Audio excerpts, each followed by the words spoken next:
ఏపీలో శాంతి భద్రతలను మెరుగుపరచాల్సిన బాధ్యత సీఎం చంద్రబాబు తీసుకోవాలన్నారు సిపిఐ రాష్ట్ర కార్యదర్శి రామకృష్ణ. రక్షణ విషయంలో మాజీ సీఎం వైఎస్ జగన్ చేసిన వ్యాఖ్యలను ఆషామాషీగా తీసుకోకుండా సీఎం చంద్రబాబు సానుకూలంగా తీసుకోవాలన్నారు. భవిష్యత్తులో ఎలాంటి ఘటనలు జరగకుండా చర్యలు తీసుకోవాలని అన్నారు. అనంతపురంలో జరిగిన హత్యపై ఆరోపణలు చేసుకోకుండా పూర్తి స్థాయిలో విచారణ జరపాలన్నారు. ఏ పార్టీ వారైనా ప్రజల్లోకి వెళ్లినప్పుడు వారికి భద్రత కల్పించాల్సిన బాధ్యత ప్రభుత్వంపై ఉంటుందన్నారు. రాష్ట్రంలో లా అండ్ ఆర్డర్ సిచ్యువేషన్ మరింత మెరుగుపరచాల్సిన బాధ్యత ముఖ్యమంత్రి గారు తీసుకోవాలని కోరుతా ఉన్నా. ఎందుకంటే ఇవాళ ప్రతిపక్ష నేత నాకే ఇవాళ రక్షణ లేని పరిస్థితి ఉందని చెప్పినప్పుడు దాన్ని ఏదో ఆషామాషిగా తీసుకోకుండా దాన్ని కొట్టివేయడం కాకుండా ముఖ్యమంత్రి గారు కూడా దాన్ని సానుకూలంగా తీసుకొని భవిష్యత్తులో ఇలాంటివి జరగకుండా తీసుకోవాలి.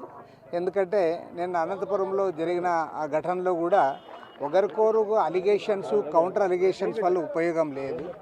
ఏదేమైనా అక్కడ ఒక హత్య జరిగింది కాబట్టి ఒక మనిషి చనిపోయినప్పుడు సహజంగా ప్రభుత్వంలో ఎవరున్నా సరే వారు సానుకూలంగా దాన్ని తీసుకొని ప్రభుత్వం ఆ హత్య ఎందుకు జరిగింది, దాని వెనక ఎవరున్నారు, ఎందుకు జరిగిందనే దానిపైన ఖచ్చితంగా కఠినమైన చర్యలు ఉండాలి.